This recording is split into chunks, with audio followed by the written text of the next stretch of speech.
Hello everyone. In this video I'll be going through the differences between scalars and vectors. I'll explain what a scalar is and what a vector is, and I'll be giving an example of both of these. Alright, so first we have scalars. Scalars are quantities that only have magnitude with no direction. Okay, this means that they have like a particular size. You can give them like a numerical value, but they don't have a direction that they specifically act in. And some of these examples would include mass, temperature, and speed.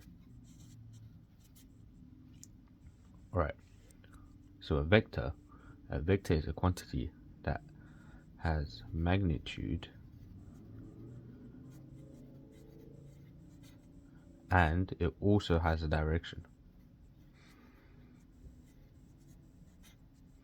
For example, we can have like a certain vector acting in north, east, south, west, or northeast, southeast, anything like that. And these examples are displacement,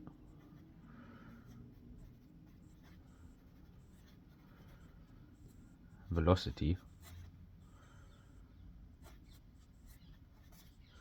and acceleration.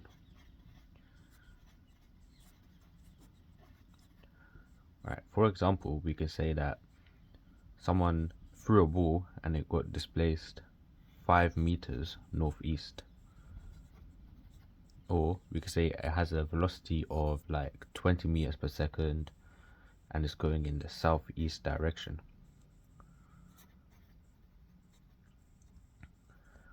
Say we can see that vectors have both magnitude and direction, but scalars, they only have a magnitude. Okay, now we'll go through the difference between distance and displacement. One's a scalar and one's a vector. So let's say we have this little Lego cat. Let's give him a name Bob. So let's say Bob starts at home, but he wants to go to his friend's house, which is 100 meters away.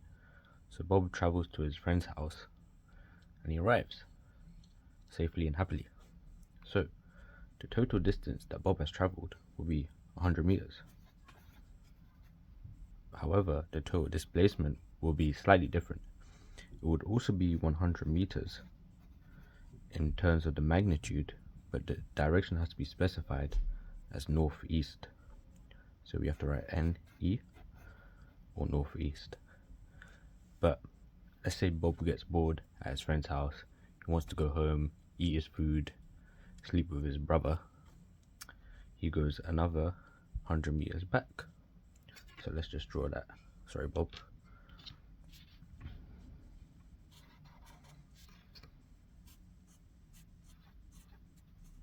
So now Bob has traveled 100 meters back.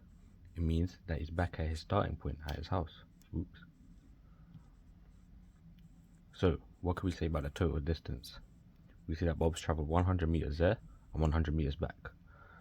So the total distance changes to 200 meters. But now the displacement will be something very different from the distance here, because the definition of displacement is the distance from the starting point in a given direction. So Bob's gone from the starting point to B to back here. So what we can now say about Bob's total displacement is that it is 0 meters, because he returned back to his start point. So let me just write it down. Displacement is equal to total distance from starting position